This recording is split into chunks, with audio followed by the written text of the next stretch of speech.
రాజాసాబ్ విషయంలో మారుతి నిర్ణయాలు కొంప ముంచాయా? 20 కోట్లు పెట్టి తీసిన సీన్ని కేవలం డ్యూరేషన్ ఎక్కువైందని కట్ చేశారా? సంక్రాంతి తర్వాత గ్యాప్ ఇచ్చి ఆ సీన్ యాడ్ చేద్దామనుకున్నారా? అసలు ఇది సరైన స్ట్రాటజీయేనా? అంతేకాదు, భారీ ఫైట్ సీన్ ఒకటి కూడా ఇలానే తీసేయాల్సి వచ్చిందని తెలుస్తోంది. అంతా రాజాసాబ్ సీక్వెల్ కోసం దాచిపెట్టారని అంటున్నారు. ఇది కూడా మెల్లిగా బయటికి రావడంతో ఫ్యాన్స్ చాలా ఫైర్ అవుతున్నారు.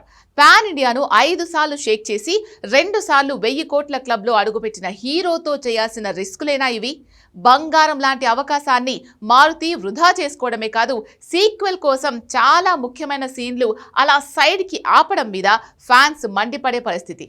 బేసిక్గా ప్రభాస్ మూవీకి సీక్వెల్ అంటే ఫ్యాన్స్ పండగ చేసుకోవాలి. కానీ చూపించాల్సిన సీన్లన్నీ ఆపేసి వాటిని సీక్వెల్లో చూపిస్తాం అనడంతోనే సోషల్ మీడియాలో మారుతికి ఇచ్చి పడేయాల్సి వస్తోంది.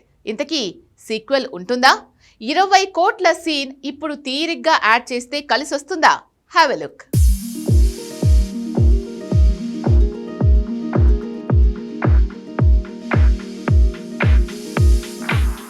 2026 అంటేనే రెబల్ నామ సంవత్సరం అన్నారు. ఎందుకంటే రాజాసాబ్తో ఈ ఏడాదికి 1000 కోట్ల బోని తనదే.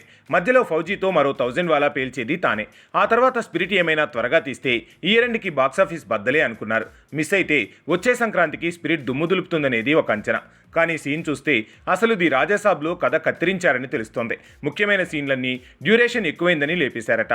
వినటానికే విచిత్రంగా ఉంది. సీట్లు తక్కువయ్యాయని ఎవరైనా డ్రైవర్ని గెంటేస్తారా? డ్యూరేషన్ ఎక్కువైందని బంగారం లాంటి ఫైట్ సీన్ని పక్కన పెడతారా? అది కూడా 20 కోట్లు ఖర్చు చేసి తీసిన సీన్. దీనికి తోడు ట్రైలర్లో ఉన్న చాలా విజువల్స్ సినిమాలో కనిపించలేదంటే ఇంకెన్ని సీన్లు లేపేశారు? ప్రీ క్లైమాక్స్లో ఫైట్ సీన్ మీద భారీ అంచనాలున్నాయి. అది మిస్ అయింది. కేవలం క్లైమాక్స్తోనే సరిపెట్టుకోండని మారుతి అంటున్న మాటలు ఫ్యాన్స్లో ఫైర్ అయ్యేలా చేస్తున్నాయి. ఇంత జరిగాక టాక్ రివర్స్ అయ్యాక ఇప్పుడు తీరిగ్గా ఆ 20 కోట్ల ఫైట్ సీన్ని యాడ్ చేస్తారట. అంతేకాదు, ఏజ్డ్ గెటప్లో ఊరమాస్ కిక్కిచ్చే డైలాగ్ వదిలిన ప్రభాస్ తాలూకా ఫైట్ సీన్ మొత్తం ఎపిసోడ్ని లేపేసి తీరిగ్గా సంక్రాంతి తర్వాత దాన్ని యాడ్ చేద్దామనుకున్నట్టు మారుతి చెప్పడం చూస్తుంటే రెబల్ స్టార్ సినిమాతో తను గేమ్ ఆడుకున్నాడా అన్న కమెంట్లు తూటాల్లా పేలుతున్నాయి. ఇక సందులో సందని బాలీవుడ్ బ్యాచ్ కూడా రాజాసాబ్ మీద బురద జల్లటం పెంచేసింది. హిందీ మూవీ బుల్బుల్లయ్యకి ఇది కాపీ అంటూ నెగిటివ్ ప్రచారం చేస్తుందంటే రాజాసాబ్ హీరోయిన్లు ఇది ఫ్యాంటసీ లోకం, బుల్బులయ్య రియల్ క్యారెక్టర్తో చేసిన ప్రయోగమని క్లారిటీ ఇచ్చినా ట్రోలింగ్ ఆపట్లేదు. మొత్తంగా ప్రభాస్ అంటేనే ఖాన్లు కపూర్లు భయపడే పరిస్థితి వచ్చిందనే నిజం బాలీవుడ్ వినటానికి ఇష్టపడట్లేదు. కానీ అదే నిజమని తన ప్రతి హిట్ ప్రూవ్ చేస్తూ వస్తోంది. కానీ మధ్య మధ్యలో మారుతి లాంటి మహానుభావుడి వల్ల పాన్ ఇండియా కింగ్ కష్టం వృధా అయిపోతోంది.